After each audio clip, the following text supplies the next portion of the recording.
Good evening and welcome to the Scarborough Board of Education business meeting. The date is Thursday, December 4th, 2025.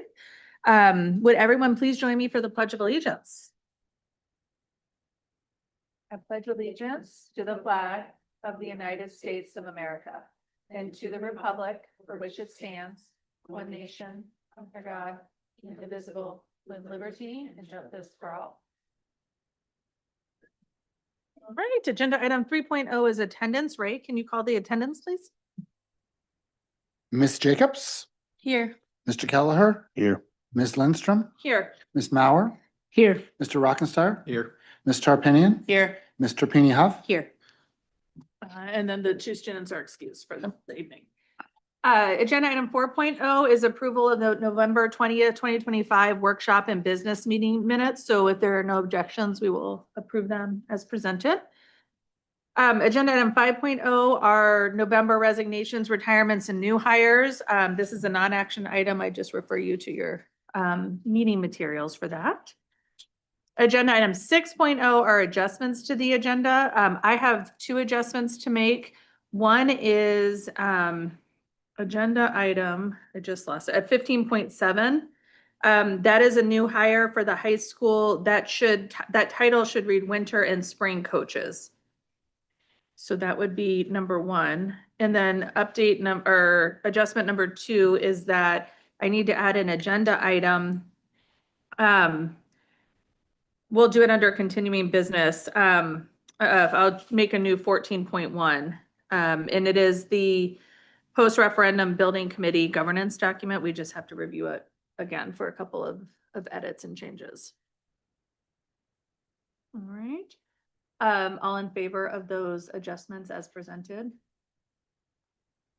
And that shows unanimous. Thank you. All right, agenda item 7.0 is recognition. 7.1 is a high school fall sports recognition. So Mike, would you like to join us?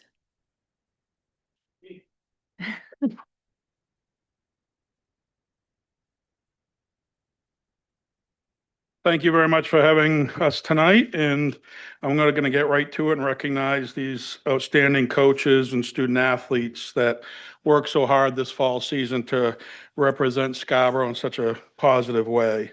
So first up is Coach Wygant with field hockey.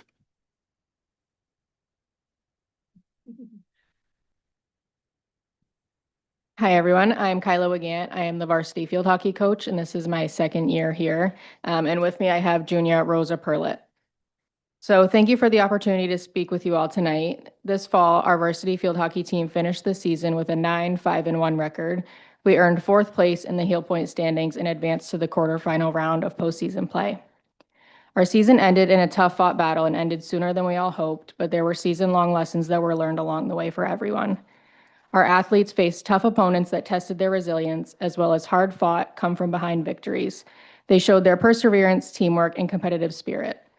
They demonstrated important core values, including commitment, accountability, and sportsmanship. This season, we saw students problem solve, communicate, support one another, and push themselves beyond their comfort zones. The team's success, both measurable and intangible, reflects the dedication of our athletics department, the support of families, and the team culture we are building within our program.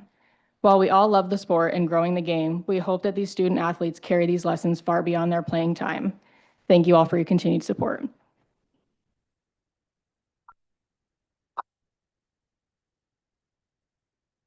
Coach Murphy with golf.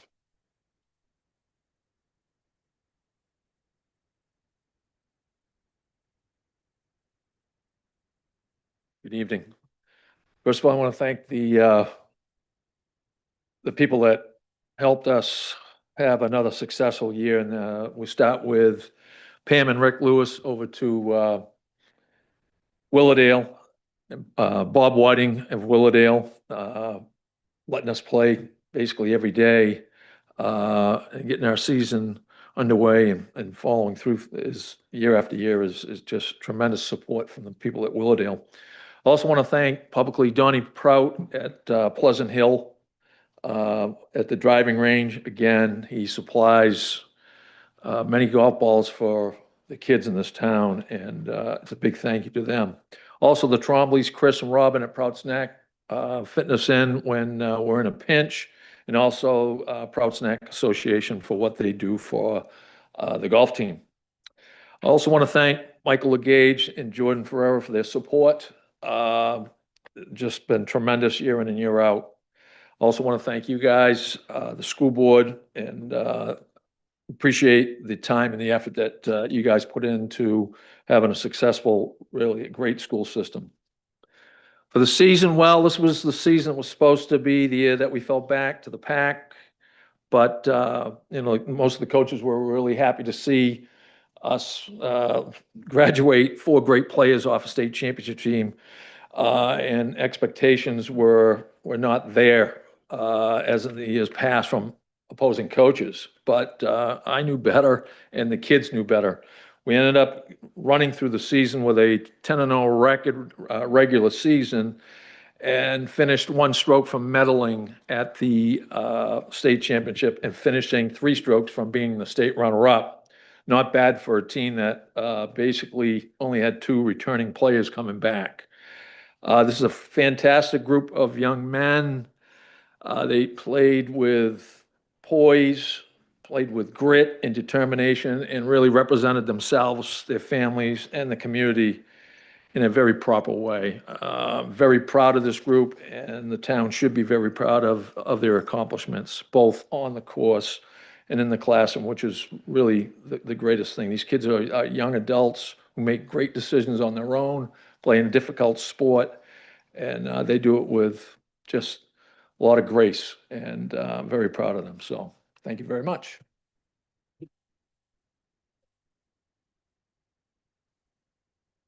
Coach Harmon with boys cross country.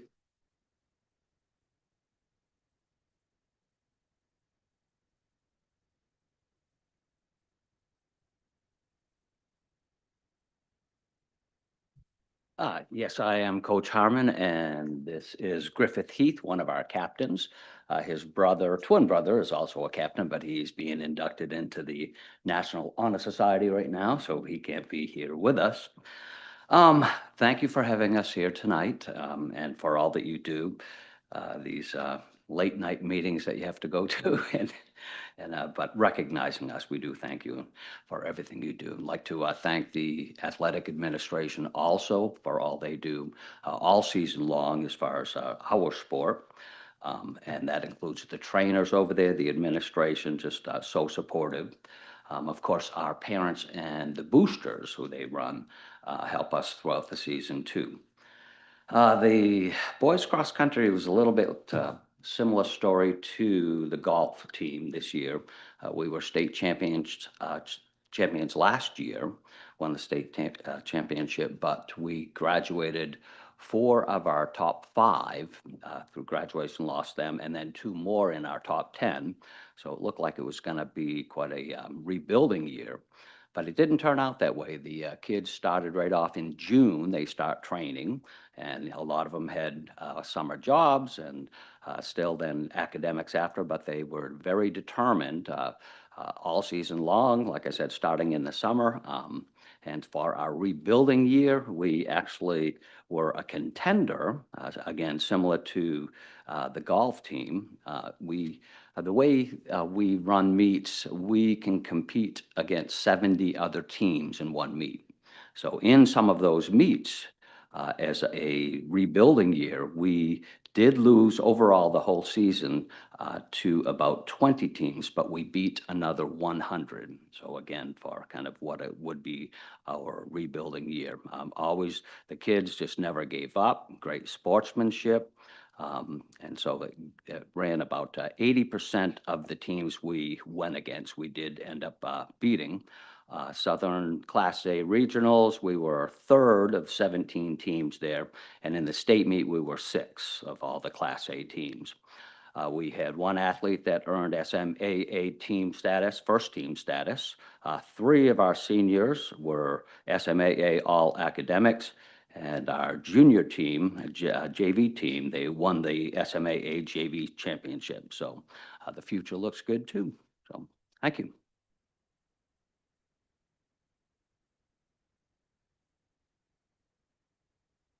Coach Curry with girls cross country.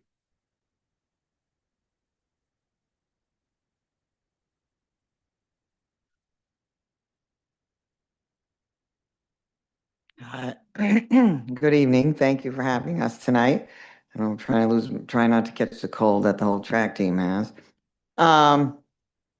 But yes, I want to thank you for having us. Thank the athletic department's always there when we need them. Anytime I need to call Mike or Jordan, they answer my questions, and they help our team whenever we need them.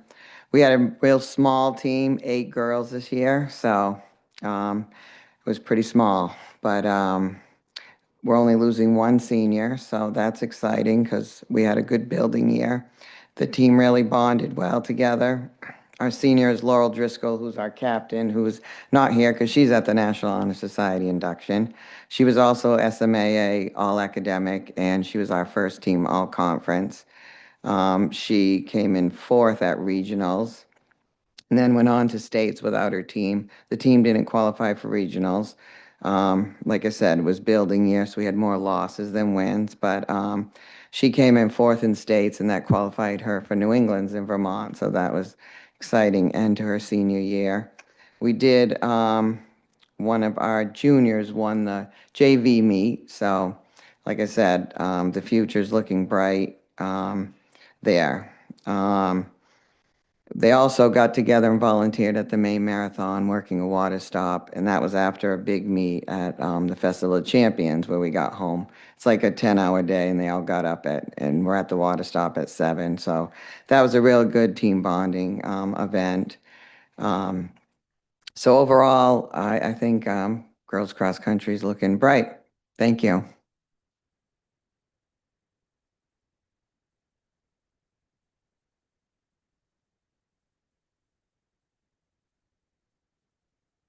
Yeah, go Bavaria with cheerleading.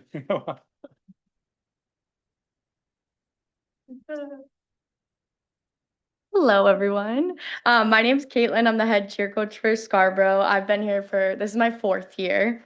With us tonight, I'm proud to have our senior captain, Aoife Meehan, and a very special member of our team who is a senior foreign exchange student, Viola Fortunato. Thank you so much for having us this evening. I'd like to extend our sincere gratitude to our athletic staff for their continued dedication to running a program where every team has the opportunity to grow, thrive, and be successful. Without you guys and them, we couldn't do that. So thank you so much. Though we don't compete during the fall season, we had a wonderful and memorable year cheering on our football program. Beside the sidelines, we actually do a lot of volunteer work. So this year we did the Maine Brain Aneurysm Walk, and we were excited that same day. We actually also got invited to do the Brain Tumor Awareness 5K as well. So that was a new addition for us this year. Another new thing we did this year is we had the opportunity to showcase our game day and halftime routine at the first annual Gorham Rampage in the fall, which is a really new and exciting experience for our athletes. We ended up taking home the Best Pyramid Award and then Most Spirit. So that was very exciting for us. Educational athletics are incredibly important to Scarborough and to our students, not only building teamwork, but also school spirit and shaping confident, resilient young people who carry these lessons far beyond the field. So thank you again for your support to our athletes and our programs.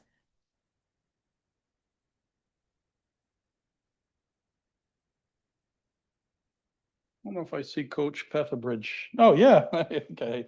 Missing everybody today, sorry. Coach Petherbridge with volleyball.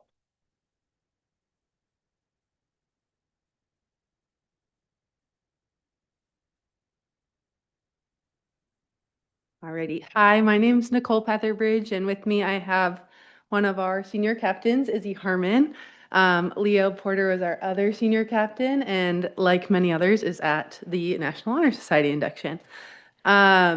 This is my 3rd season coaching the varsity volleyball team here in Scarborough, and every year I just continue to consider myself very lucky.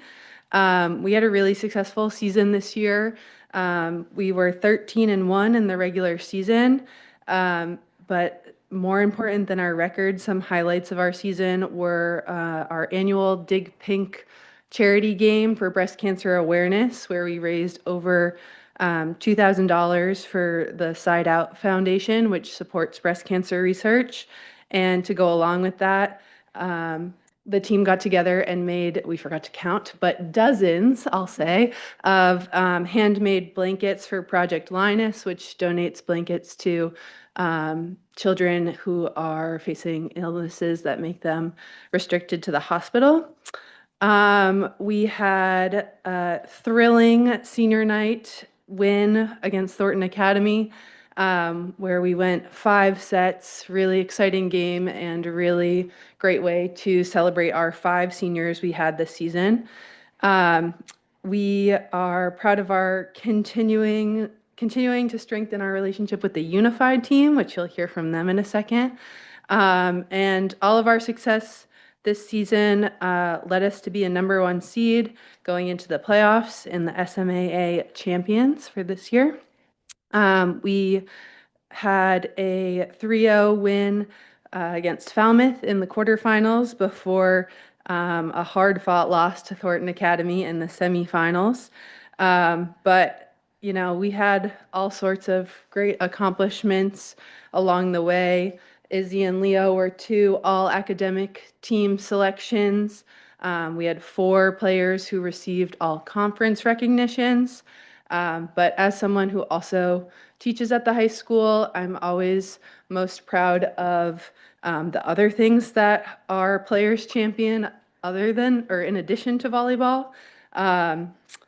Their involvement beyond athletics in clubs, everything from art club to ECOS to NHS and beyond, and the teamwork, positivity, perseverance, and poise that they bring everywhere they go, including the volleyball court. So thank you to you all for allowing me to continue to coach such an awesome group. Thank you to Mr. Legage and the athletic department for everything everyone does to support us.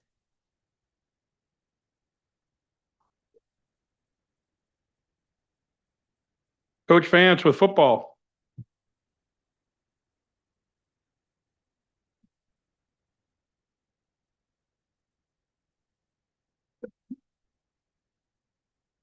Thank you, everybody. I'm Mike Vance. I'm honored to be in my first year as the head football coach at Scarborough. With me, I have captains Logan Pearson and Kingston Griffiths. 2 other captains are also at the National Honor Society ceremony tonight, Isaac Kim and Logan Noon. And they wanted us to express their regrets that they couldn't be here.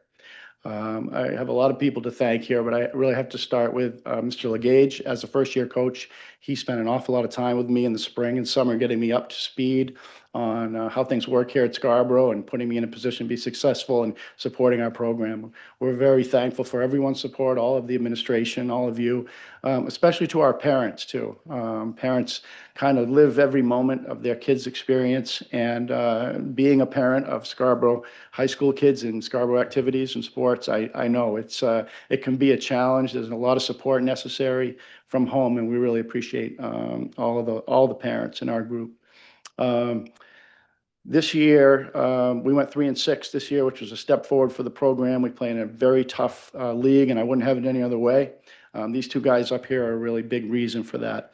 Our philosophy is excellence with integrity. Simply means we want to do everything to the best of our ability at any given time, and we want to do so in a fair and honest manner. So we have 10 cardinal principles that support that, and we go over them every day, and we make positive examples of those cardinal principles. And these 2 guys up here, along with all of their teammates, really embraced us. Change is difficult for most people. Change is hard, and it took courage for our team and particularly our captains to step forward and get behind a new system, new personalities, and say, I'm going to take a chance. I'm going to be all in on this, and that's exactly what they did. And we're very proud of them for that. In terms of season highlights, we really battled. I'm very impressed with the toughness of these guys. This is a tough game. There's no way to sugarcoat it. It's a physical game, and they really stepped up and persevered through some difficulties. Like I said, we played some very good teams. I think the highlight of the season was an overtime win at home against Gorham, where I really witnessed maturation by our team. They didn't blink at the end, and that takes a lot of growth to get to the point that they got to in that game, and we're very proud of them as a staff. We look forward to continuing to grow this program. If you know any youngsters who are not in the football world, and I don't want to rob anybody else, but if you think maybe they would enjoy it and want to be part of something positive, please send them our way, because we really had a good time working with these kids this year, and we look forward to the future. So thank you, everybody.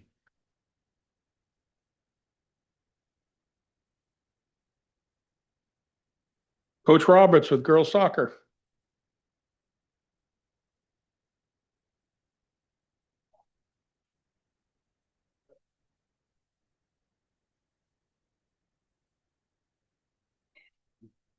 Thank you all for inviting us here tonight and for your support of athletics at Scarborough. Thank you to Mr. Legage and the athletic department and my fellow coaches. It's my first year here as a coach, but it's a really special place to coach. I've enjoyed it thoroughly. And most importantly, thank you to the 3 juniors who are joining me here tonight for taking the time out of their busy schedule: Abby Roberts, Maggie Booth, and Vera DeSoto. The girls soccer program had another successful season with over 60 student athletes. We're one of the largest programs in the state, and we're fortunate to have the numbers to field 3 successful teams. First team and JV went undefeated. The varsity team finished at 16-2 and was state runner-up to Bangor in the state championship for the 2nd year in a row. For the senior class, it was their 4th straight trip to the state championship game, despite the graduation of 3 prior years of at least one of the school's most prolific point getters in each of those years. 10 different players earned all conference recognition. That includes all citizenship and all academic, as well as all conference for play. 2 are still in the running for all state and national recognition as well. With a varsity roster that's included 18 underclassmen, the future is certainly bright. That said, as an educator here in Scarborough and a coach with, I'll just say, a lot of years of experience, and with only 6% approximately of high school athletes that go on to play in college, I'm more proud of what the program really has to offer beyond the wins and losses and scholarship spots.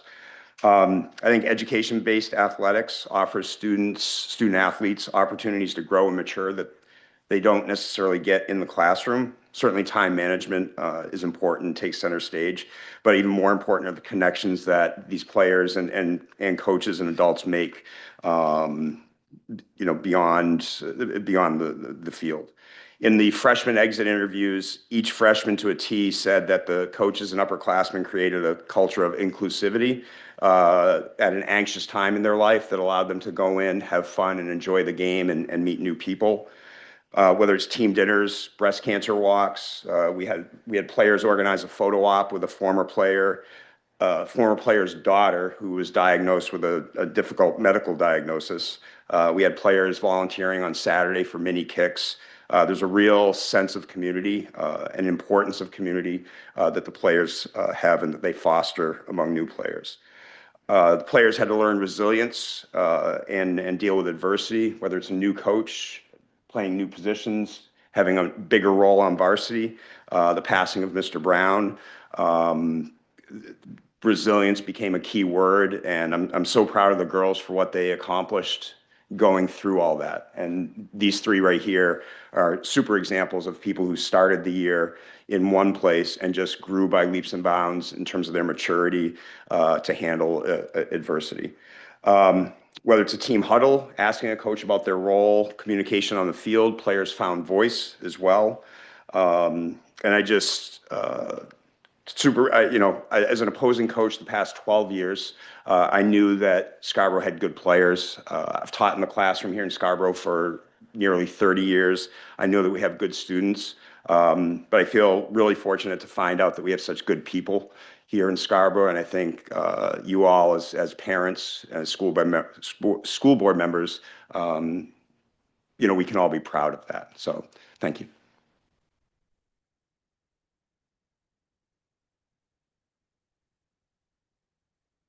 Coach Diaz with boys soccer.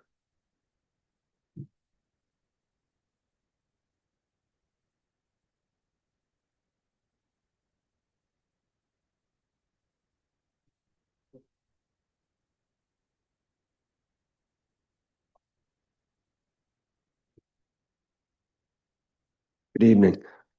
Thanks for having us. With me, I have Khalil Gaucher. They're there, yeah. Denver Bachman and Ibrahim Jabril. There's three of my seniors on my team. So my other seniors couldn't make it because they're at the National Honor Society as well. In fact, a lot of the athletes on all these teams are in a lot of these clubs, like Craig said, and it's a special place to coach. I know I say it every year, but it's an honor to be up here, whether you win a bunch of games or you don't. These kids are special. So thank you for that. Thank you for having us. Thanks to Mike and the rest of his team for all they did this year for us. Obviously, we had a pretty good season. We went 18-0, which is pretty special in this part of the state. We're in the toughest league in the state by far. Every night is a challenge, and as good as this team was, there were a lot of close games and a lot of times we got to the half and it was still 0-0. So there was a lot of drama around these guys, and they handled it really well. Last year and 2 years before, these guys were also in other state games that didn't go our way. So they took a lot of those lessons and they applied them this year to have just an amazing season for them. We were the conference champions and the regional champions as well. We had 6 players make the SMA All-Conference. We had 4 players make All-State, which is voted on by all the coaches throughout the state in all classes. So it's a pretty special award. And we had 8 guys make All-Academic, which they've increased the standard for that. So it's gotten a little higher. There was a time I could have made it, but I don't think I could make it now. So they've changed that, and it's gotten a little tougher to make that. Like I said, a special group. I had a bunch of seniors. The highlights kind of speak for themselves. They just did a lot of things right. We also did that walk to support breast cancer. Just the way they acted in school and after games and how they were respectful to the other teams. There was a lot of moments where they kind of got full of themselves. They could have been one of those types of kids, but they stayed really even keel. It's a credit to their parents and the way they were raised. But like I said, all the coaches here know what I'm talking about. When you work here, you just know you're in a different place, and you want to stay here for a long time. So thanks for having us.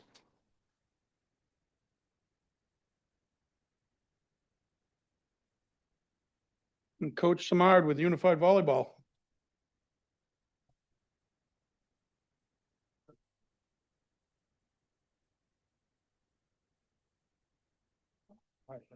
All right, so I have a couple of my captains with me, Chris Allegri and Ava Dolan, and I also have the wonderful honor of being their teacher. So I said, let's do some ELA real world practice today. So we did some signage. So 2 of my other captains, Eleanor Bannon and Lee Edmonds, are also at National Honor Society. I think that's a good indicator of the caliber of students that get drawn to my team. I also had a couple the students qualify for SMA academic honors. So we get a lot of interesting, versatile students that come to our program. But first, our on the court wins this year that our team identified. We did some brainstorming.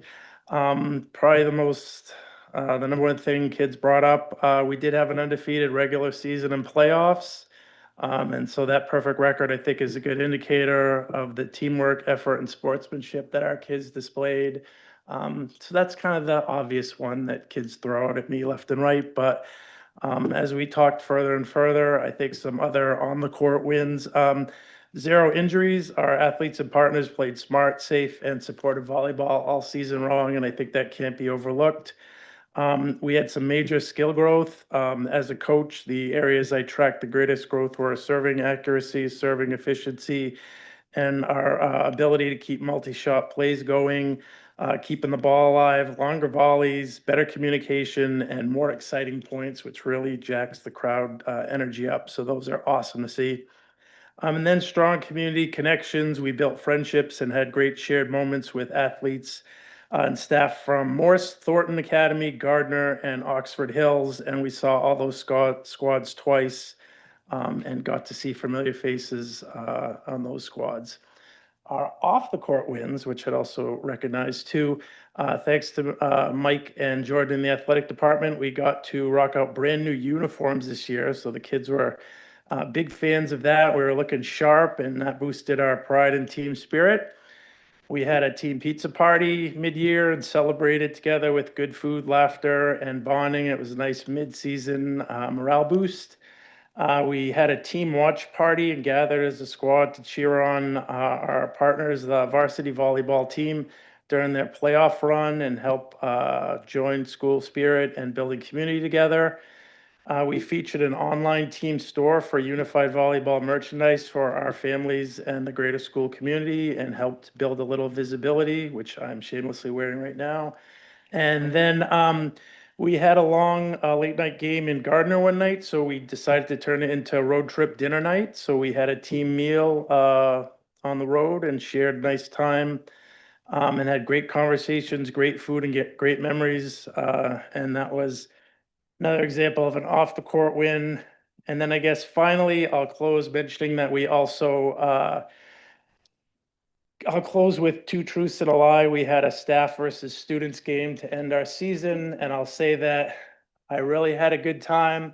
I was glad we're able to have it, and I'm so satisfied that it ended in a tie. So you can guess which one of those is the lie, but so we're going to end on that note. Thank you.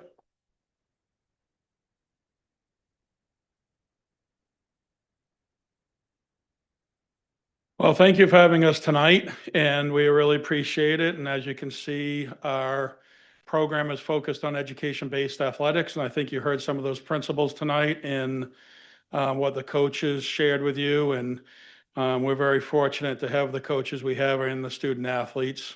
It's sometimes challenging to be a coach in Scarborough and to be a student athlete, and I think that all of our coaches and athletes rise to that responsibility and occasion. So we thank you for having us tonight. Thank you so much, Mike.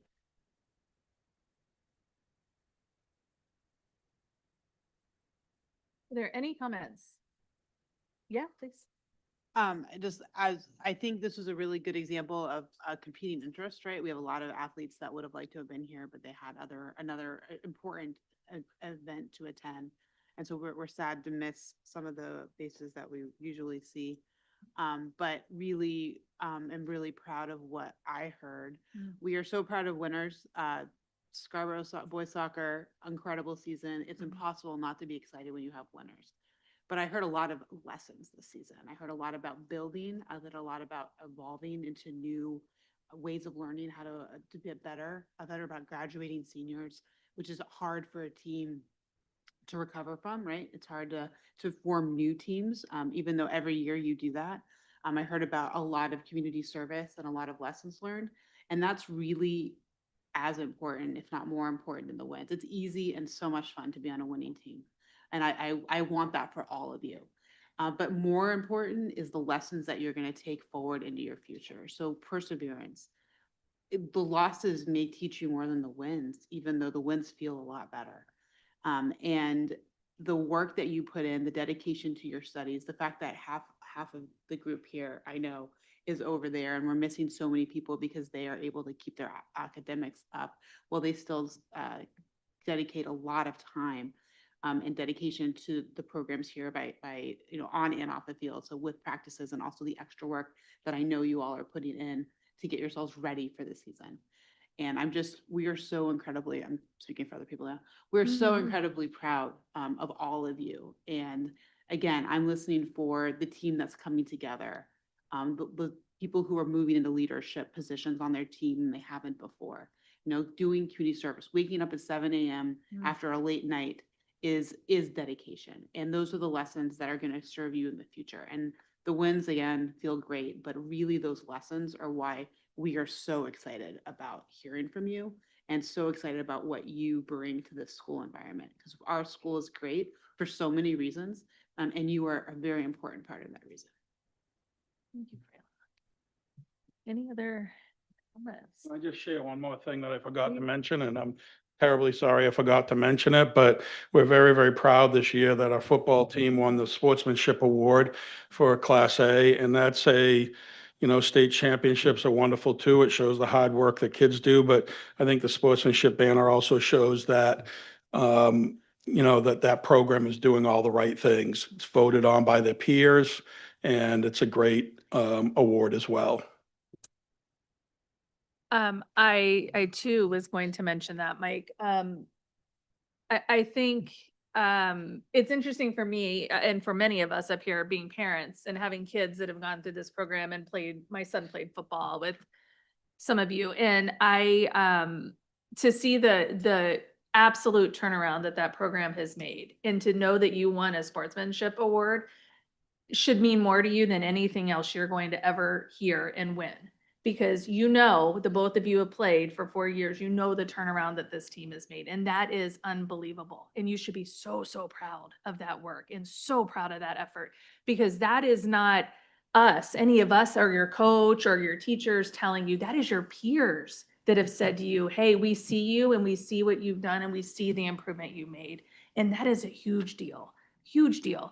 We sometimes I think we forget, we get really excited about the wins, of course, and but sometimes I think we forget where we all have a hand in raising humans and helping them to be good humans. And so that, to me, the fact that you won that is an incredible honor. And I'm super proud of it personally and from this role as well. So congratulations to that.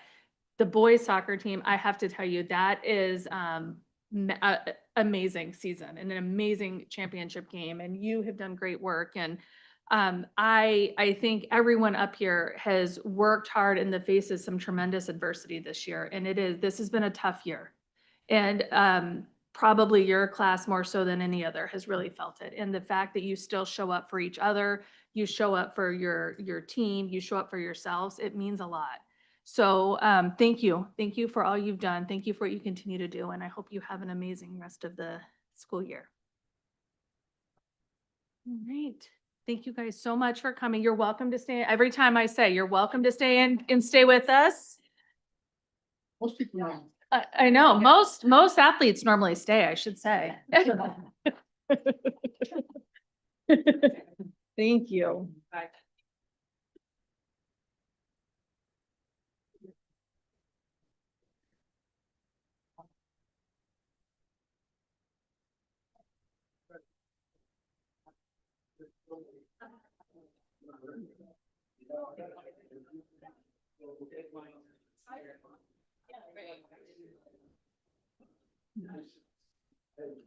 All right, agenda item 8.0 is the superintendent report, which Ray, I think will be your chance to fill in tonight. Thank you. First, we have the enrollment data, which has remained fairly consistent, but just to put you out to see where we are is the current snapshot of the end of November.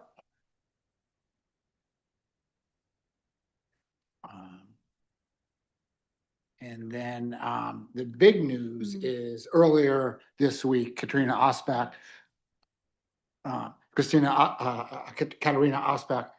had an amazing honor getting selected for the U.S. Youth Senate program in DC.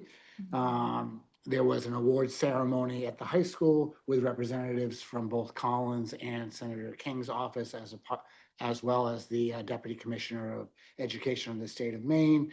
It's an amazing opportunity to go down to Washington, D.C., and she will sit in on addresses by the Senate, senators and cabinet members and Supreme Court justices and other national leaders as well. And also for her own, she also will be getting a $10,000 scholarship award, and the whole trip to DC is paid for. And there's only 2 people from each state that are selected, so this is an amazing thing that she was able to be selected, be one of the 2 from the state of Maine. That's so incredible. Thank you, Ray. And congratulations, Katrina. Yeah. I just had a question about the selection process. Did she, how does that happen? I'm just curious. Anybody know? I believe it's a selection process where they do apply for this, and local people from all over the state apply. And then there is a selection team through the Department of Ed in conjunction with DC that's how they're selected. So it's a very competitive selection and rigorous, and something that is looked very fondly upon, like when you're applying to colleges that you Yeah, were selected to be. that's amazing. So we should really be proud. That's Yeah, great. no, it's an amazing accomplishment. Absolutely. All right, agenda item 9.0 is a chair report. I have a few things this evening. Okay, we can go to the next slide. Thank you. These are our two upcoming workshops in December, the 18th and January 15th. The 18th is how the district is using data to inform where our students are. So we hear more about that in December. And then our January workshop is our opportunity as a board to create a definition of DEI and what that means for Scarborough specifically. So those are our two upcoming workshops. We do, if you could go to the next slide. Our post referendum building committee application is live. It did open December 1st, which was our goal as a board. It is closing December 15th. So to date, as of before I walked into the policy meeting, we had 10 applicants so far. So pretty good interest since it's just been open the last few days. Also, unfortunately, I missed the cutoff for the town newsletter. The communications manager is out of town for the holiday, and so she had scheduled it in advance. And so I did, she and I have been talking to see if there is another way to inform the larger community about the application process through their channels. And she is going out with a committee, townwide committee update newsletter, and she's going to include it in that. So it'll get out to the town, and then she will run a last, on the 15th, an article in the newsletter on the 15th about the last day to apply.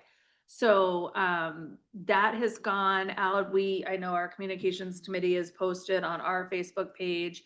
Community groups have shared it. So word is getting out that we are doing this committee. John Kelleher and I are going to be the two board members that serve on this. And then the other important dates that are upcoming is the selection committee is going to meet on December 16th, and they're going to select the community members that will join the board. Join the committee. And then the first committee meeting is targeted for mid-January. It looks like those meetings will be Tuesday evenings at 6 o'clock. And those will be monthly meetings. Did you have a question on this? Do you want me to set that? Yeah, I did. Did you mention that they're also going to put that, the town put that on their Facebook page? Or did I miss that? Can I, shall I ask? No, they are, Allison did say she would do. Oh, excellent. Thank you. Yes, thank you. Okay, and then my last update is yesterday, the town council had a workshop on school impact fees. And so it was really interesting to sit in, to take a step back. What they're doing, the council is considering increasing the impact fee that is assigned to development in Scarborough. And so yesterday was really an overview about how they arrived at the new number that the council is considering. So what an impact fee is it's a fee that's paid by developers, and that fee is to fund infrastructure that's needed to support the growth that comes with developing a town. That's the purpose of it. And what was interesting yesterday is that I didn't really know this until yesterday, but impact fees cannot be used for operational expenses. They cannot be used for existing deficiencies. It cannot be used to deter growth. So those are things, so you can't charge a really high impact fee in the hopes that developers won't pay it and won't want to come here, right? So there are some rules around how you do this. So it has to be for growth that is coming because of the development. It can't be because we have an insufficient building right now. So the current growth ordinance, the way that it's read, in the next 30 years, which would be what we would bond a school project for, we can expect to have 7,800 units built in Scarborough over those next 30 years. And so she went through the math essentially in her calculations, and what she was arriving at is how much of the cost of the project can we collect through impact fees? That's what she was arriving at. And based on the calculations, it's about 20.7% of the cost of the project. And the cost is the cost that the voters just approved plus interest over the 30 years.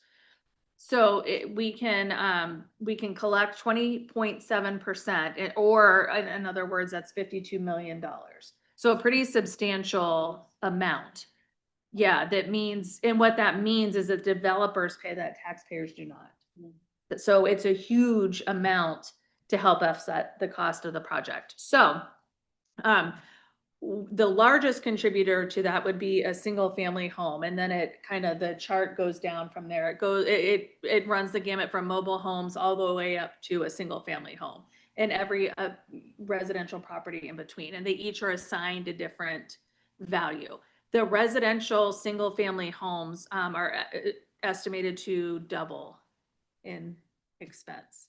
So the fees would be, it was under 12,000, like 11 and some change is what they would be estimated per single family home that developers would pay. That's the new fee? That's the new proposed fee. Yeah. So the council right now, what's happening is Karen, who works at Sedco, she was the one with Tom working on this workshop. They have provided all of this information to the council now. The finance committee has already reviewed it, so it looks like it will go to council in fairly short order.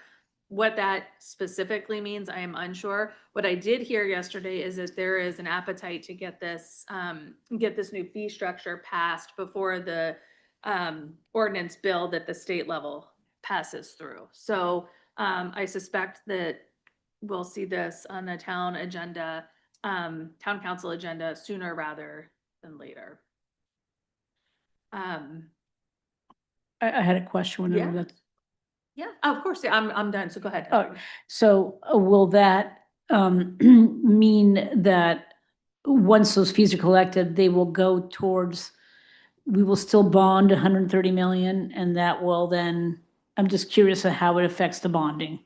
Yeah, the way I had asked Kate about this actually before we came in to try to understand that as well. It sounds like because you don't know when those fees are coming. Remember, this is 7,800 units over 30 years, right? So you only get the money as the developer pays that fee.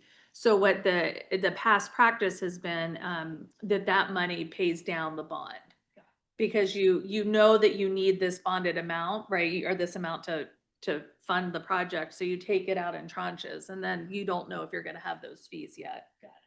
So I did suggest in between the workshop and the council meeting yesterday, I did suggest that this is something that would be really good to explain to the residents in a very clear way, because this is a different mechanism, right? But this is an absolute cost savings to residents. And so really trying to flesh out how to talk about this in a way that makes sense and that's understandable and easy to digest is important. So hopefully there will be some more communication, and that would be a good point too. So potentially it would reduce the property tax impact on residents. Yes, because so the total cost that Karen was working with is about $251 million. So that's the cost of the project plus interest over the life of the loan. And so this, what this would, if you think about that, if we did not have these impact fees, the residents would be paying that entire bill. This impact fee, what it does is it allows us to use this pot of money to pay down that bond. Yeah. Did I understand? So it can't go to pay like current deficiencies, but it can go. So how does that work? Yeah. So like you couldn't tap this pot of money for operational costs, so the regular school budget to operating costs, or to like repair capital gain, not capital, Right. long-term planning projects, roofs, Yeah. a boilers, like repair project. But the building that we're building is not being built to, it will cure deficiencies by being built but the purpose of it is to enlarge the size to accommodate future expectation of Okay, so growth, that's acceptable. which Yeah, is driven by the building. So there's connections. The more building equals more children, which is what's connecting, which is why we're gonna run out of space. Okay. And so that is an acceptable use of school impact fees. And the reason why is they don't want you to start charging fees to pay for eventually past problems. It's a Right. future, the purpose of it is connected to the growth that's caused by the building. Yep. And so the school building is a direct result of the growth in Scarborough and including the expected units that are coming online. That's part of the way they calculate it out. Right, that's the way they calculated. That was the Yeah, question they- that I had. Yeah, they used so one of the calculations Karen did was she looked at the current capacity of the buildings and then she looked at the future capacity with the additions and renovations. And the difference between those two numbers is what she was using to get to the 20.7%. So yeah, so we couldn't say that the current building that houses 20 kids, for example, we're going to use impact fees to correct that building. But we could say a building made for 57 people, that 37 student difference, that we can use the impact fee on. Yeah, it's a pretty nuanced conversation, and that's why I think the way that they think about communicating this is going to be really important, because it's very specific, right? And what you can and can't pay for. So this is why I think in the past, when people have asked about it, I remember someone asking and it being said it somewhere that there has to be a new project on the table, right? And I think that that's why, because you're really talking about the growth that's coming to the town because of those developments. I mean, the key is to think about impact fees, so in future impact, Mhm. so that it's future projection. Yeah. When we were, giving out information saying, okay, your taxes are gonna go up X amount Mhm. each year, were we taking into consideration these fees already? No. Or, so it can, depending on what growth is per year, it will slide up or down based on that. Okay. Yeah, absolutely. So that, I like to call that, tax impact model, the worst case scenario. Because that's what that was. That was the worst case scenario without taking into account anything the council could do to reduce the burden. Yeah. You have a question? Go ahead. Ask us. Ask away. But they're going to take that out annually, like at the end of every year, they'll be like, oh, this is what, there were 3 houses built, there's only $33,000 in there. And then apply that annually, or is it going to be a different? I don't know. Yeah, that piece I don't know. I'm not sure how frequently they do that. And that was one of the things Kate said, that making sure residents understand that, like, if it happens in little fits and spurts, it still will add up, Yes, right? right, Over the yeah. course of. It'll be interesting to hear what plan they put forward and Yeah. I'm looking forward to that. Yeah, I think it'll be, like I said, I'll keep an eye on and see when I didn't even, thankfully, I was notified that this was on the agenda. I actually had missed it. So, I'll just keep an eye out for when they have it for discussion. One other piece that they did discuss, and I'm fairly certain what I heard them land on, there's a lot of discussion around affordable housing. And if those developers should pay the same fee as a regular, I don't even know what the verbiage is, politically correct verbiage is, but a standard project. And where I think that they sounded like they were landing was that affordable housing developers should still pay an impact fee just the same as a standard developer would pay. So, I feel certain that that's where. Right, it's the same impact to the infrastructure, right? It doesn't matter if it's a standard project or an affordable housing project, there's still an impact to the infrastructure. And so I believe I heard the council indicate that that's what they were headed in that direction, that the affordable housing developers would pay the same fee. So it would be anybody interested in developing residences in Scarborough.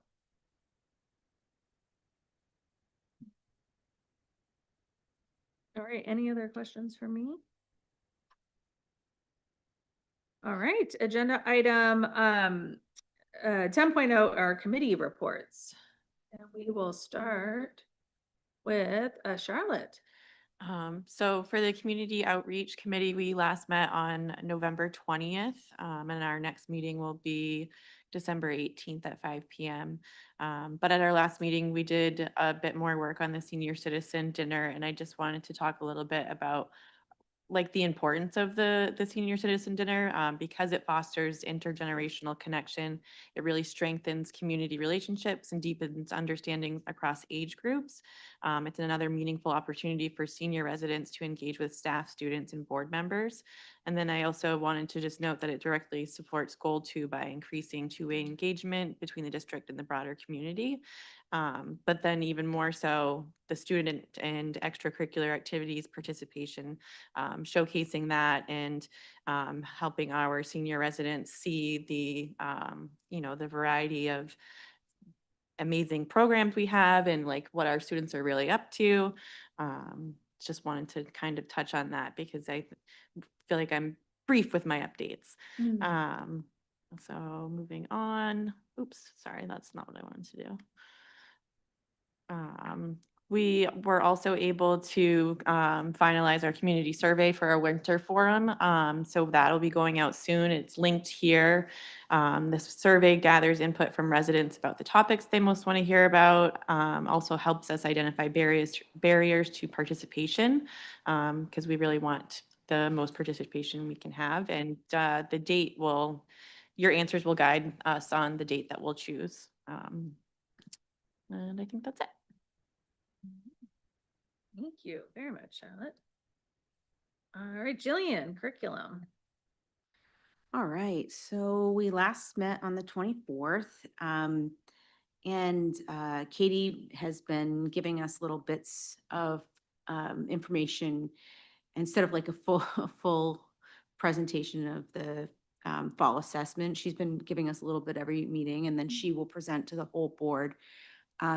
I personally appreciate that because it's a lot of information to digest. So, and she's really good at explaining those things. So, but some of the things that she mentioned were the median test scores for assessments remain hot in the high average for the district. There are little, ups and downs here, very fairly stable. The scores were renormed for fall 2025.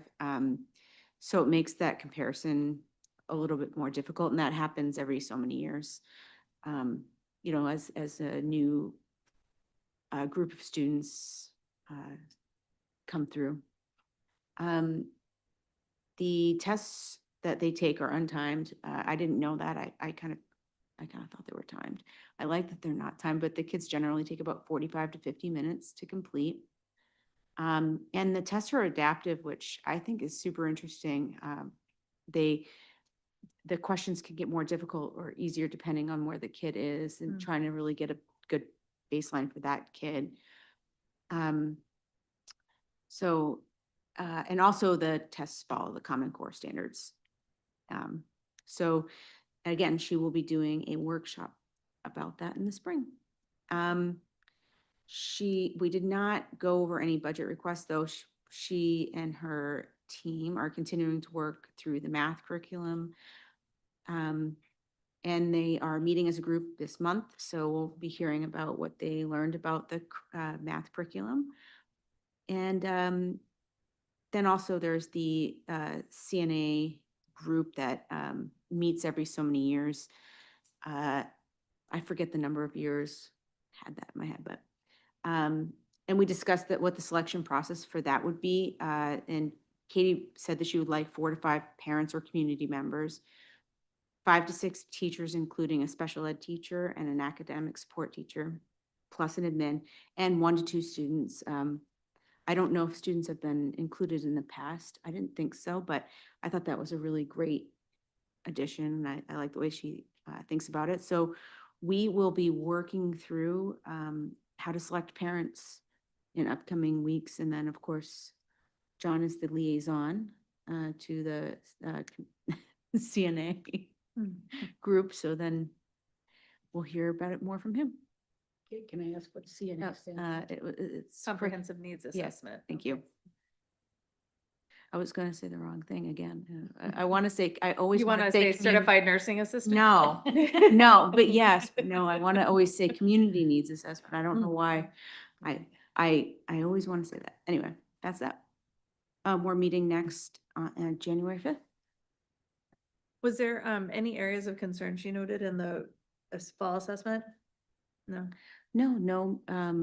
No major changes, no, I mean, I'm sure as they're working through the data,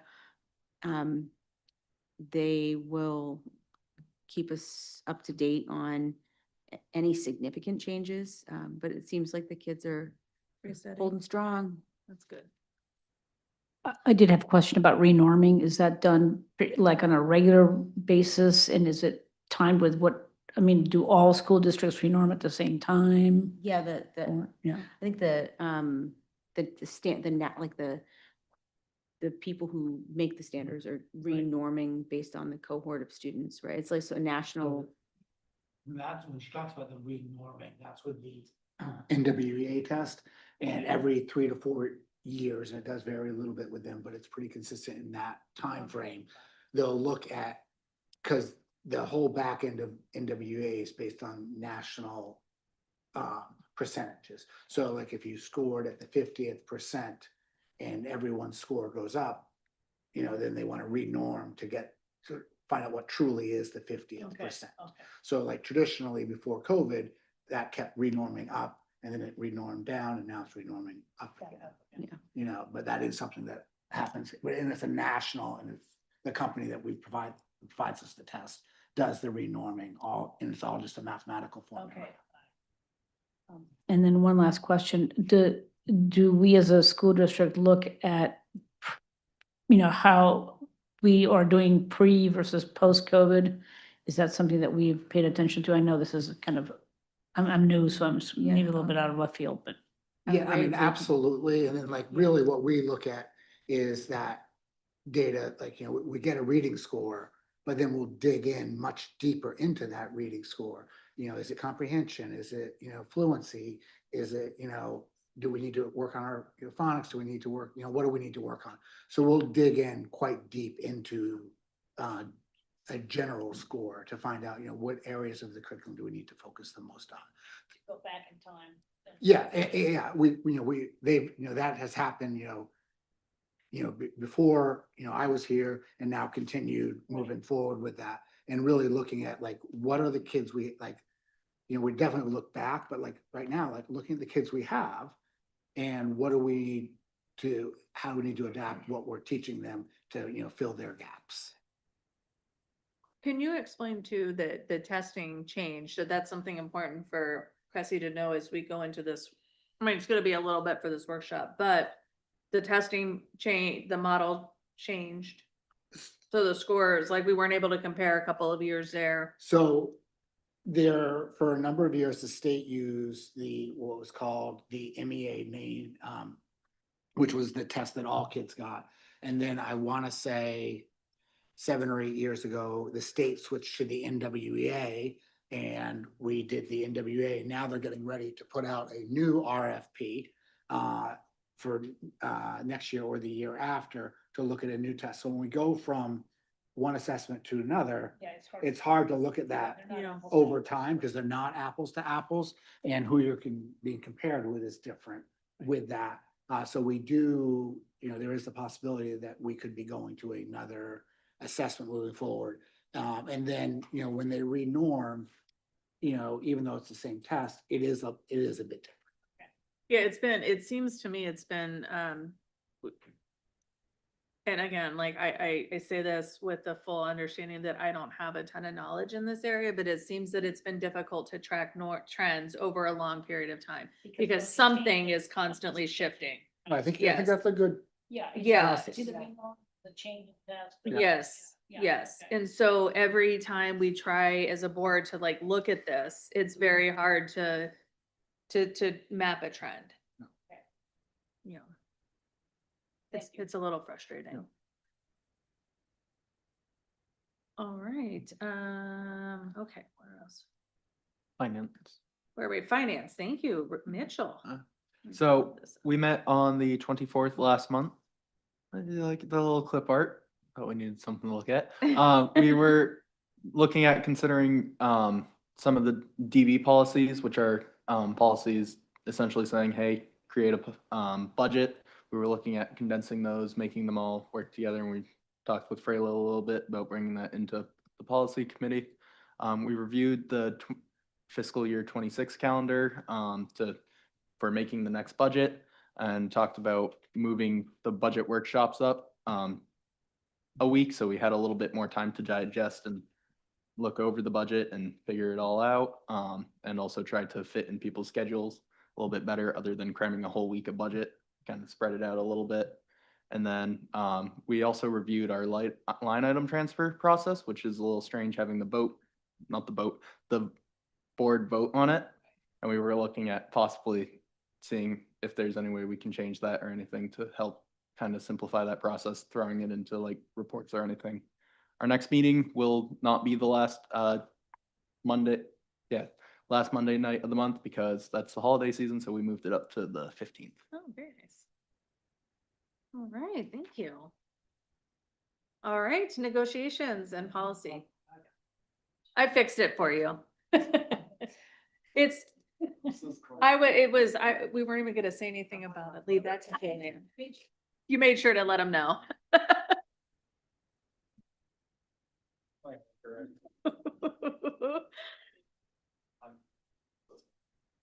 So the negotiations, we've been in contact with our SCA partners, and we actually sat down with them this week. So I'm very excited to know that we are kicking off the next contract negotiations. It's the ed tech contract, and which is not exactly true. It's more inclusive. It's more expansive than that, but it's a big contract and an important one, because it's an area where we would like to build our staff up, because we have a lot of openings for ed techs. We want to make sure that our compensation is not interfering with our ability to hire good people to serve in that very important role.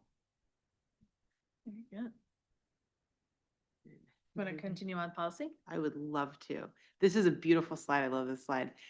This is the work that we have to do as a policy committee. This is on the agenda. So we met this afternoon, actually, before we came to this meeting. We were meeting upstairs. We've been doing meetings bi-monthly, so kind of doubling down to try to get caught up on some of the policies. And you will see on your left-hand side a number of policies that we're going to run through later today. Some are old, so they're here for second reading, and hopefully they'll be done. And then a bunch for first reading to introduce to you all, so we can get going on those. Our next meeting date is December 12th, which is in fact next week. Trying to get caught up. On the right-hand side is the under discussion policies. These are in our agenda and available for folks who want to know what's coming up. We are desperately trying to get our working with town facilities naming policy done by the end of the year, which is a commitment we made, and I think we'll be on track to do that.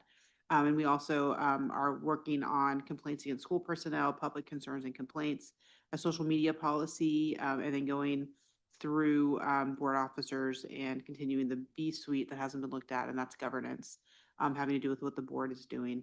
Our agendas are available online, and our meeting minutes as well. If you want to know what's been going on, I'll get that agenda for next week posted ASAP, and we'll go from there. All right, thank you. Are there any questions for anyone on their reports? All right. Agenda item 11.0 are liaison reports. Are there any reports? I have one. I spoke to Bill Donovan today. He is the liaison to the school board. He was interested in the work that we were doing around the committee, and so he's been keeping the building committee. So he's been keeping up with that. He did let me know that they welcomed Michelle Hayes and welcomed back Karen Shoup last night, and that Corey Fellows was chair and Larry Keene is vice chair, and Larry will also serve on our committee. So that was pretty much it in the nutshell. Of course, the conversation around the impact fees impacts us really, but they haven't fully solidified that yet, so more to come on that. And Shannon's already keeping up with that, so that's pretty much it. Very good. And did you? This was almost 3 or 4 weeks ago, but I went to the vocational meeting and it was a very nice breakfast. It was a lot of, they had to update their bylaws, but then we did get some wonderful presentations from 3 students in the electrical program, including one young lady. And there was a lot of discussion about how to recruit more young women into the trades because it's they're not getting as many female students as they used to. They want to see why, because this is, potentially, a great avenue for women. So they talked a lot about that, about how to recruit more women particularly to the trades. And they were just very impressive students. And even though they were, particularly like the young lady, even though she was doing the, electrical master electrician program, she still plans to go to college and to, so it's very interesting sort of dynamic set of students who have different reasons for doing, vocational educational. Awesome. That's very cool. We just learned when Cressy joined the vocational committee that they get breakfast when they go to a certain school. It's one of the. It was, perks it for was a going. very nice breakfast The students by love the, culinary students. So Yeah. yeah, very impressive. So. Yeah. It's very, very educational, very cool. All right. Given that both of our students are at the National Honor Society, one being inducted, one already inducted, we will bypass the agenda item 12.0, which is the student reports. Agenda item 13.0 is general public comment. Is there anyone online?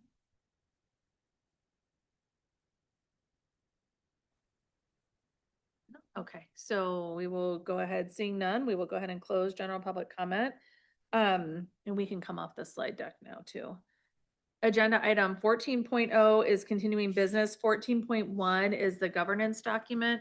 In your materials was a couple of updates to the governance document that we just approved at our last meeting. And so to give you some background into why you'll see these changes, because the community services director has a seat at the table in this committee, and because Larry is the counselor that is assigned to this role, Tom Hall is comfortable in serving in a different capacity for this committee, and that would be a non-voting advisory role. So the changes that you see in the document reflect that. So essentially what's been added is that non-voting advisory member description. What's also been added is that the community members, instead of being 5 members, there will be 6. And so that'll keep us at a 15 person body. The other thing that was removed was throughout the document, there's different spots in which Tom or the town manager would have served a role. We just removed those roles. So those are the changes. It is on the website as well. But first, are there any questions about the changes, about the new document? Okay, do I have a motion to approve the new document as presented? So moved. Second. Is there any discussion? All in favor? And that shows unanimous. Thank you so much. All right, so Cheryl, I'll get you that to post too. All right, agenda item 14.2 is approval of the board operating protocols. So these were the operating protocols we worked on at our last workshop. Also in your materials, do I have a motion to approve the board operating protocols as presented? So moved. Second. Any discussion? All in favor? And that shows unanimous. Thank you so much. Agenda item 14.3 is a second reading of policy EBBD, temperature standards in the schools. Frayla, you want to take this up? Yeah, I would move to table the temperature standards in the school policy EBBD, which is for second reading. We tabled this last meeting because we had a new policy for consideration that we wanted to discuss. We did have an opportunity to do that at today's meeting. We have substantially changed the draft, and in order to give folks up here and in the community the ability to review that prior to final adoption, I'm moving to table it to the next regularly scheduled meeting. Second. All right, so we have a motion and a second. Any discussion? What would be some of the changes? It was completely gutted and rewritten. Like, Small changes, little. It's complete. It's a completely different policy. Completely different. Completely. I think the problem that we had, I'll speak for myself, the policy, the problem I had is that this was to me, a very arbitrary policy. And I quite frankly, if I'm being really honest, I wasn't sure why we were making a policy that directed a temperature in a building. And it felt very arbitrary to me because we were just selecting numbers. I have no idea what's acceptable and what's not as temperatures, as it relates to temperatures. And as Todd stated, we can heat our buildings really easily. Our high school, for example, is not air conditioned, and right now neither are our K2 schools. And so the hot side, like went to cool down, is what's difficult for us, and not only us, it's other districts in Maine. And so when we initially wrote it, it felt to me very arbitrary. And what ended up happening was another district wrote one that was a little bit broader, a little bit more encompassing of the things I think we were all fairly concerned about. And so that's why it's a total rewrite. And before we had kind of using our common sense, again, none of us felt qualified to determine what the proper temperature for a school building should be and what the standard deviation that's acceptable would be. We ended up pinning it to the OSHA standards, which is workplace, which are ridiculously broad, but OSHA are the experts and professionals in what's an appropriate working environment, and we felt comfortable. It was clear that the other schools relied on the OSHA standards, and we felt very comfortable with somebody determining, who is an expert in the field, what those should be. Thank you. All right, so any other discussion? All in favor of tabling? And that's unanimous. Thank you. Agenda item 14.4 is the second reading of policy BDE, which is the board standing committees. We did no work on this since the last time it came before you. It essentially just establishes our committees and some norms and the expectations about how they operate. I'm happy to take any questions to clarify, but we have made no changes since first reading. All right, do I have a motion to approve the second reading of policy BDE, board standing committees as presented? So moved. Second. Any discussion? All in favor? That's just unanimous. Thank you. Agenda item 14.5 is the second reading of policy BDER. Oh, I should have done these together. I'm sorry. Board Standing Committee Operating Procedure. Similarly to the board operating policy is sort of the guidance, and the policy, this document is a companion document that just lays out the procedures for operating the committees. Again, there are no changes that we discussed. We got no feedback on this policy. And it's substantially similar to the one that is in effect right now. So happy to take questions to clarify. But again, there was no work done on this between the last time you saw it. All right, do I have a motion to approve the second reading of policy BDER, Board Standing Committees Operating Procedure? So moved. Second. Any discussion? All in favor? And that's unanimous. Thank you so much. 14.6 is the second reading of policy DJR, Federal Procurement Manual Administrative Procedure.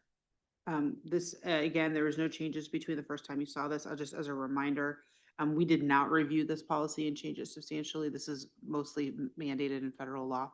But we made one change because the DOE here requires us to have a longer retention policy.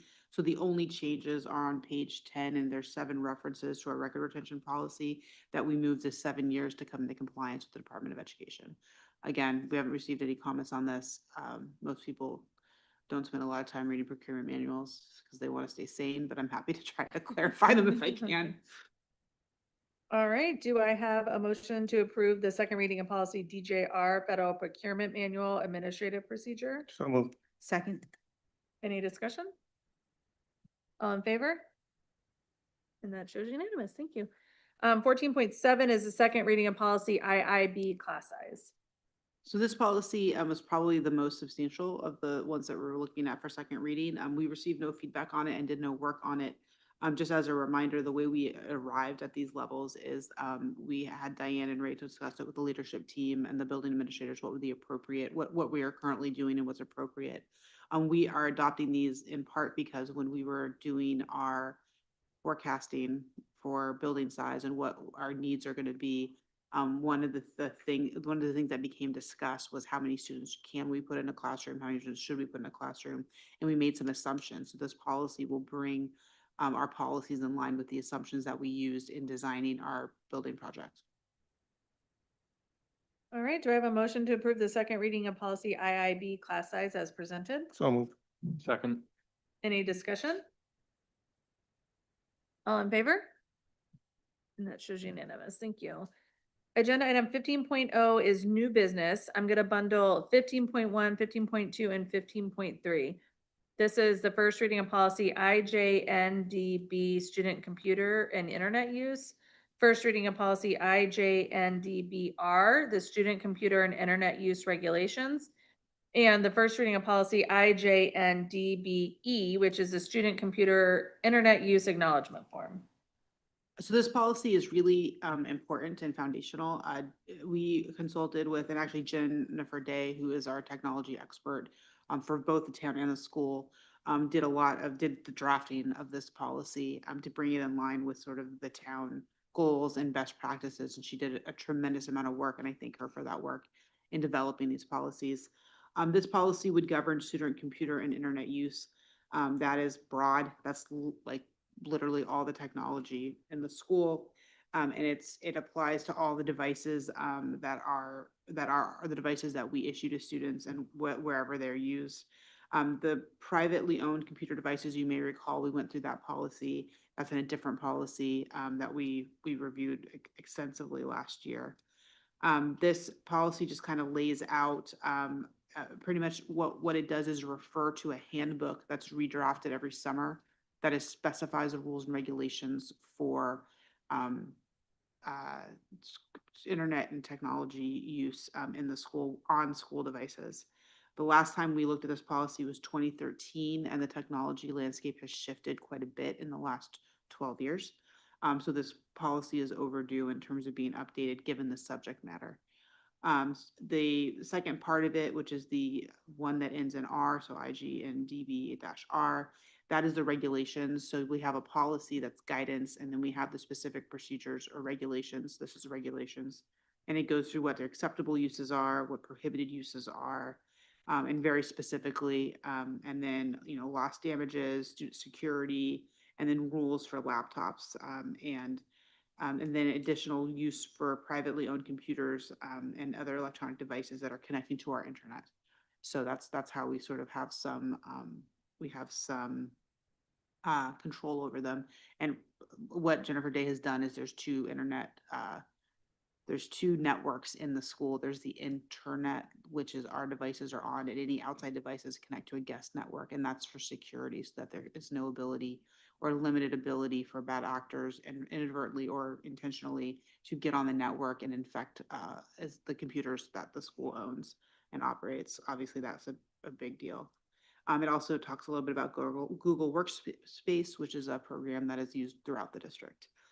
Finally, the last policy that's connected to that is the -E. That's the acknowledgement form. At the beginning of every school year, every student and parent, well, every student who's appropriate age and parent signs an acknowledgement form stating that they will follow these policies and procedures and the handbook that is issued again through the school department every single year, and it's updated every single year, which really kind of gives the minutia of what the rules and regulations are. These are more large, kind of macro level, and then in the handbook it has everything you could think of. It's a pretty extensive document for any parent who signed it. Most parents worry about how much the insurance is and what it covers for the breakage and loss that they all anticipate having at some point in our homes. Anyway, happy to answer any questions about this. I want to call out one thing. We had an incident at the school regarding K through well, a primary school, or actually not primary school, a 3 through 5 grade use of technology at home. So previously, pre-COVID, again, we're going back 5 years now, almost 6, the students in grades K through 5 did not ever take their Chromebooks home, and only students in 6 through 12 did. There's been changes with COVID. Everybody brought their Chromebooks home for a few years. And then subsequent to that, there's been a change in policy. K through 2 never take their Chromebooks home, but 3 through 5, there is some latitude with where their Chromebooks are and where they're allowed to be. And so as a policy committee, we talked about it, and we are going to ask Diane to look at what happened, look at the situation in terms of what is appropriate for Chromebook usage at home for that grade phase, which is occasionally Wentworth 3 through 5, and make some recommendations to this board at some point, in the next few months, at a timeline that she determines, about sort of educating us and anybody who's interested. And technology is a big topic of interest in our community, about what's actually going on the ground and what's appropriate, and sort of balance the cost of maintaining Chromebooks off premise, which in theory may be leading to breakage, which is expensive. Also security and appropriate use of those books with the ages that we're talking about, which are 8 to 11-year-olds for the most part, which is a fairly they're young, right? If you're making decisions, so you're responsible for those types of devices. So we're asking her to do that, and the goal is to be able to capture any sort of recommendations that come from that into the handbook this summer that would be rolled out in the fall. If we do go ahead and adopt these policies finally, it would require the school district to get the signature for every student and parent again mid-year, which would be a little bit of a challenge. But we're trying to time it so that it happens when everybody comes back after winter break, as kind of a natural restarting of school again. So if we're able to do that, great. If not, I'm sure the school district will adjust and be able to handle it appropriately. But that was sort of the reason we're sort of moving this ahead right now. Happy to take questions. So just the process of rolling these out, are you going to come to already a first reading of these, or what? So this would be the first reading. We will then move it to second reading. So at the second school board meeting in December, it would be on for second reading. And I will, if we hear any comments from a board member, the community member, or anyone else, we would evaluate that. We're having a meeting of the policy committee next week. So we would be able to review any changes that were brought forward, and I would do this introduction with any changes at that second reading. I don't anticipate a lot of changes in this policy. It's fairly congruent with our original policy. It's just really updated. And there's nothing in here that I anticipate being super complicated. It's like you can't use the internet to look at inappropriate images or do things that are illegal. So the guidelines are fairly common sense. They're not again, the minutia of the policy, how it actually works for students and parents, is really in that handbook, and that gets rolled out every summer. And that handbook is not changing for the school year. So that handbook was rolled out in September. It's published on the website for folks who are interested in looking at it. I encourage you to look at it. Every parent of a student has agreed to abide by it. So I'm not giving legal advice to anybody, but it's good to read agreements that you enter before you enter them. You'll be re-entering them again. Because mainly what the agreement, the form acknowledgement says is that you've acknowledged that you've received the handbook and reviewed it and agreed to abide by the policies. The handbook is really the most important when it comes to how the policies look on the ground. Our policies are very broad. You can't do anything illegal. Clearly, you can't use the computer to bully somebody. So there's these broad categories that are not super. Again, I don't anticipate any sort of pushback. It's like gay pro-bullying or gay do some gambling on the computer. Like, that's not school device appropriate. Okay.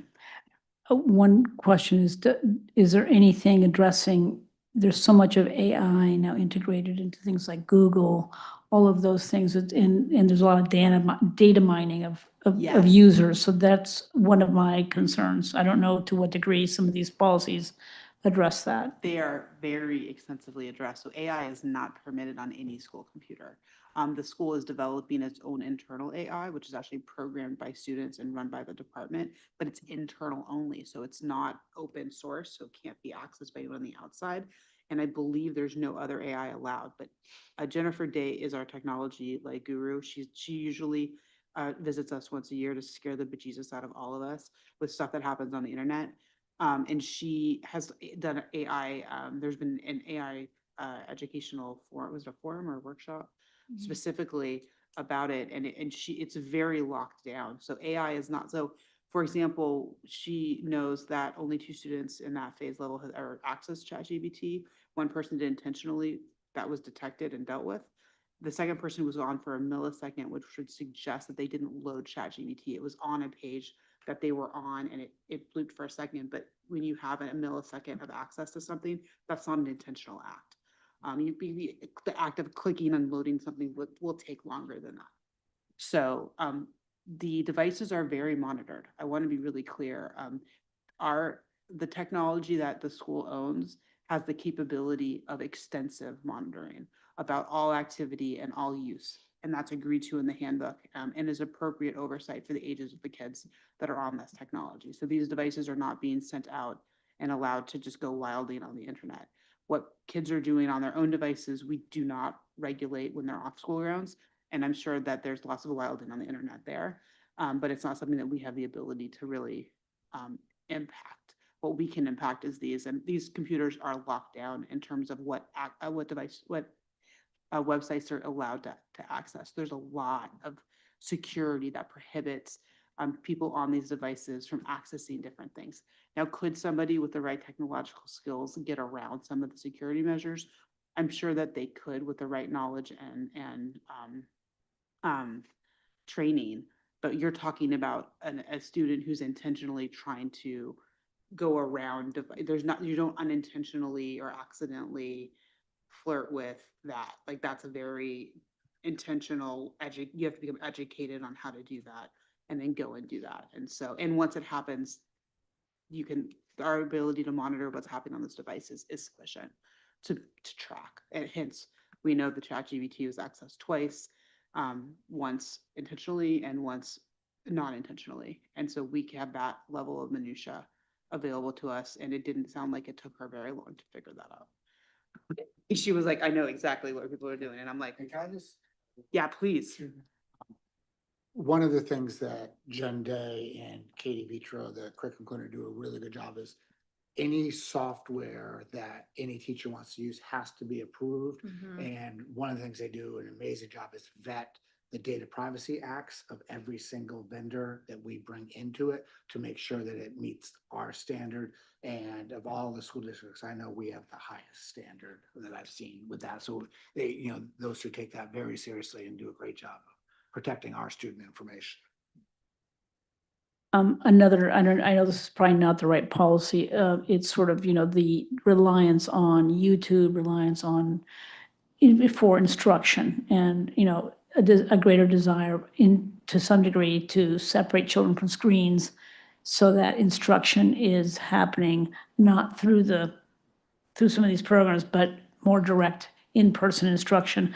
I know this is not where internet use, that's another separate issue. And I don't know which policy areas that would fall into. That would be this policy. And I think when we asked Diane to look into this, one of the things we're specifically asking for is data about that. And we have some good data about the amount of time that each phase level spends doing education via a screen. And it's very modest, particularly at these levels. It grows as children get older. But at this level, it's something like an average of 30 minutes a week. It's very low.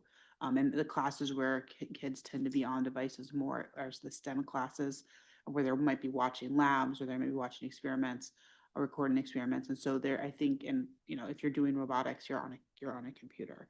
If you're doing developing coding, you're usually eventually on a computer. And so I think that information can be available and certainly can begin to discuss that. And I know if we're asking Diane to kind of look at, we're going to be asking her to review specifically this phase level, sort of whether Chromebooks should come home. Part of the conversation that we had was having that information about how often we're having children on screens to learn and sort of at that age, right? Because a kindergartner should be on a screen a different amount of time than a 12th grader. And yet our policies have to be able to encompass the entire spectrum from pre-K to 12th grade, and for some students who stay until they're 21. Thank you. All right, do I have a motion to approve the first reading of policy IJNDB, student computer and internet use? IJNDBR, student computer and internet use regulations, and IJNDBE, student computer internet use acknowledgement form as presented. Move. Second. Any discussion?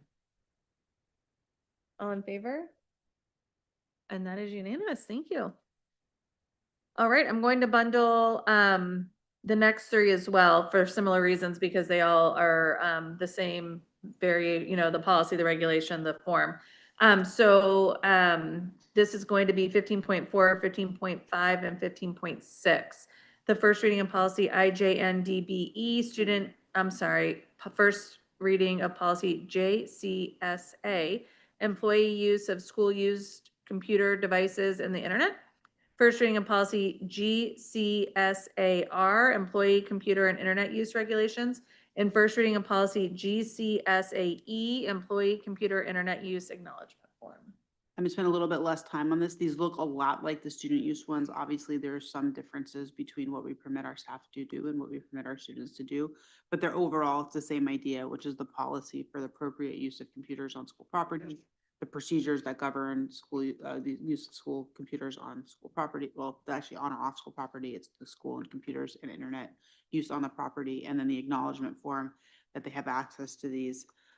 You will note that the G Suite governs employees, so that those policies that start with the letter G are all employees. The letter I is for students, which is why they are different number. That's why the sort of how they're numbered. The policies themselves are very similar. And again, these were written by Jennifer Day after I know she put a lot of work into them. We've been talking about revamping these policies. I think they were on our agenda for close to 18 months while she was working on them. And again, these have not been looked at since 2013, so they were ripe for updating. Happy to take any questions. Any questions? Did you have a question, Chrissy? You look like you're hovering. Yeah, between- basically, I don't know, you see, where was the most substantial change for the employees, if any? There are a number of updates within them. So again, 2013 is a very different landscape for our devices. Post-COVID has changed how we use technology in our everyday lives in a really big way. And we can debate whether that's good or bad. It's a different conversation. So it's mostly just an update, but most of the regulations haven't changed. You can't use school computers for gambling, illegal things. You can't do like anything illegal or inappropriate on a school-owned device, and that's really what it's about. Like the systems, you can't use your computer, a school-owned computer, to interfere with other devices. You can't misuse the internet at school. They're actually very similar to the student ones. There's a couple of very slight changes, but the overall spirit of them have not changed. They've just been updated for what we're seeing on the ground in 2025 and what we're anticipating 2026 versus what was going on in 2013. It wasn't quite the MySpace era, but it was close. Yeah. Mitchell, that was a website that was formed before you were born. I don't know MySpace. I know about dial-up too. I'm in this. You know what AOL? They still had the CRT TVs they rolled into the classroom when I was a student. You'll have us know, right? I will. Oh, you're so kind. Thank you for that. We love food, so that's really appreciated. Thank you. Love to give it away. Thank you. Congratulations. All right, do I have a motion to approve the first reading of policy GCSA, employee use of school-use computers, devices, and the internet? First reading of policy GCSAR, employee computer and internet use regulations. And first reading of policy GCSAE, employee computer internet use acknowledgement. So moved. Second. Any discussion? All in favor? And that is unanimous. Thank you so much. Agenda item 15.7 is the new higher high school winter and spring coaches appointments. And I think I said this, but I just want to be sure and be clear that we changed the title on here, but the listing that is posted on the website did include both. Yes. It's just that the title needed to be updated. So nothing new happened to the form that's, or the sheet that's in your materials and is on the website. All right, do I have a motion, or I'm sorry, do you have anything you wanted to? No, just we have the 4 coaches. Do I have a motion to approve the new high school winter and spring coaches as presented? So moved. Second. Is there any discussion? All in favor? And that is unanimous. Thank you so much. Agenda item 16.0 is adjournment with no objections. We will adjourn at 8:41 PM this evening. Thank you so much and have a good evening.